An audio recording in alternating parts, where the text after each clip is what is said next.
नमस्कार मित्रों, मैं आचार्य मुकेश आपके ही कार्यक्रम में त्रिस्कंद ज्योतिष में आप सबका स्वागत एवं अभिनंदन करता हूं। आज हम सभी जानेंगे कि नवरात्रि महापर्व में पाठ विधि क्या है। बहुत से लोग हमसे पूछते हैं कि महाराज जी मैं एक दिन में पाठ नहीं कर सकता हूं, तो मैं क्या करूं। तो मैंने उनको बताया कि 3 प्रकार उत्तर, प्रथम चरित्र, मध्यम चरित्र और उत्तम चरित्र दिया गया है। लोग कहते हैं हम उसमें भी नहीं कर पाते हैं, मुझे इतना भी समय नहीं मिल पाता है कि मैं एक दिन में इतना पहला अध्याय कर सकूं और दूसरे दिन मैं 1 से 3 तक, मतलब 1 से 4 तक कर सकूं और चौथे दिन में 5 से लेकर के 13 तक कर सकूं। इतना भी मेरे पास समय नहीं होता है। पहली बात तो आप सभी लोग जान जाइए कि प्रतिदिन एक पाठ करना चाहिए। यदि एक पाठ आपसे नहीं हो पा रहा है तो चरित्र, जिसमें प्रथम चरित्र में केवल पहला अध्याय है, चरित्र के हिसाब से पाठ करना चाहिए। पहले दिन में पहला अध्याय और दूसरे दिन में दूसरा, तीसरा और चौथा, और तीसरे दिन में 5वें से लेकर के 13 अध्याय तक पाठ करना चाहिए।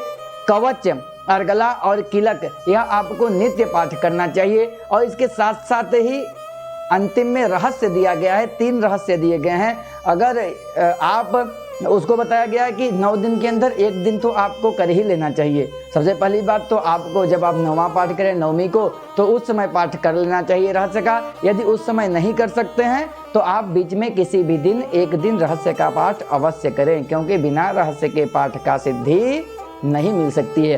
तो जयंती मंगला काली, भद्रकाली कपालिनी, दुर्गा क्षमा शिवा धात्री, स्वाहा स्वधा नमोस्तुते। इस प्रकार से पाठ करने से आपकी मनोभीष्ट कामना पूर्ण होगी और माता कृपा करेंगी। बहुत से लोग कहते हैं कि मैं रहस्य के हिसाब से भी हम लोग पाठ नहीं कर सकते हैं, हमको रोज बता दीजिए कि हम ये पहला अध्याय कर लें, दूसरा अध्याय कितने अध्याय के हिसाब से कर लें। तो एक और, आज मैं दुर्गा सप्तशती का अध्ययन कर रहा था, उसमें 7 दिन का क्रम बताया गया है। 7 दिन में आप दुर्गा सप्तशती को संपूर्ण कैसे करें। तो पहले दिन का जो क्रम है, पहले दिन पहला अध्याय करना है, और दूसरे दिन दूसरा और तीसरा अध्याय करना है, और तीसरे दिन चौथा अध्याय करना है, और चौथे दिन 5वां, 6वां, 7वां, 8वां। ये थोड़ा कठिन है, थोड़ा इसमें समय लग सकता है, लेकिन थोड़ा सा आपको समय लेकर के चलना पड़ेगा। तो चौथे दिन 5वां अध्याय, 6वां अध्याय, 7वां अध्याय, 8वां अध्याय, और 5वें दिन आपको 9वां और 10वें अध्याय का पाठ करना है।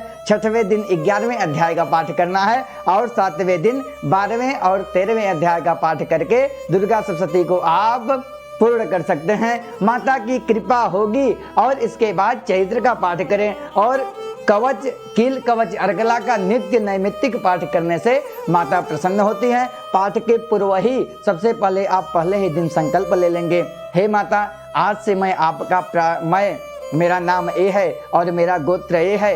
अपने परिवार के जो भी आपके स्वजन हैं सबका नाम लेते हुए, अपने बच्चों का, अपने जो भी परिवार में है माता पिता सबका नाम लेते हुए प्रार्थना करेंगे माता से, हे माता मैं आपका एक पाठ 9 दिन के अंदर एक पाठ करने जा रहा हूं, और यह निर्विघ्नता पूर्वक पूर्ण हो और आपकी कृपा हो। ऐसा हाथ में लेकर के हाथ का जल छोड़ देना है, और माता का पाठ पुनः गणेश जी का, माता गौरी का ध्यान करके एक सुंदर दीपक जला करके, रक्षा दीपक को जला करके विधिवत रूप से आप पाठ करें, और माता की अभीष्ट कृपा होगी। 9 दिन के अंदर एक बात का विशेष रूप से ध्यान देना है कि और साबुन और तेल को छोड़ देना है। पहले के समय में आपके भी परिवार में, हम सबके परिवार में, मेरे माता पिता, मेरे दादा दादी और साबुन और तेल का 9 दिन तक प्रयोग नहीं करते थे। लेकिन आज तो मॉडर्न जमाना आ गया है। लोग कहते हैं अरे क्या पुरानी बातों में। आप एक चीज जान लीजिए, हमारे जो पुराने लोग थे वह पागल अथवा मूर्ख नहीं थे। उन सबको शौक था एक कि हम मिट्टी के साथ जुड़ करके चलें,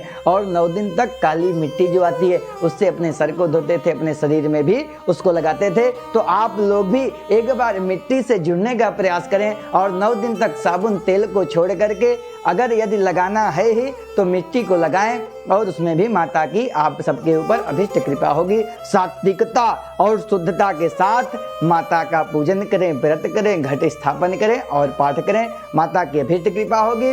और कन्या पूजन को भी विधिवत करें शुद्धता के साथ। जिसके घर में अष्टमी को कन्या पूजन होता होगा अष्टमी को करें, जिसके घर में 9वीं को कन्या पूजन होता होगा 9वीं को कन्या पूजन करें। पुनः मित्रों आप सबसे अगले वीडियो में मिलेंगे। इस वीडियो को लाइक करें, शेयर करें, सब्सक्राइब करें, और ज़्यादा से ज़्यादा लोगों तक इसको पहुंचाएं, जिससे सब लोग पाठ विधि, सरल से सरल पाठ विधि को समझ सकें और अपने जीवन में उन्नति को, प्रगति को और माता की कृपा को प्राप्त करें। पुनः अगले वीडियो में मिलेंगे। राधे राधे। से जिनकी प्रेम धाम बसा है, चरणों में जिनके परमानंद, मुकेशानंद महाराज मुकेशानंद।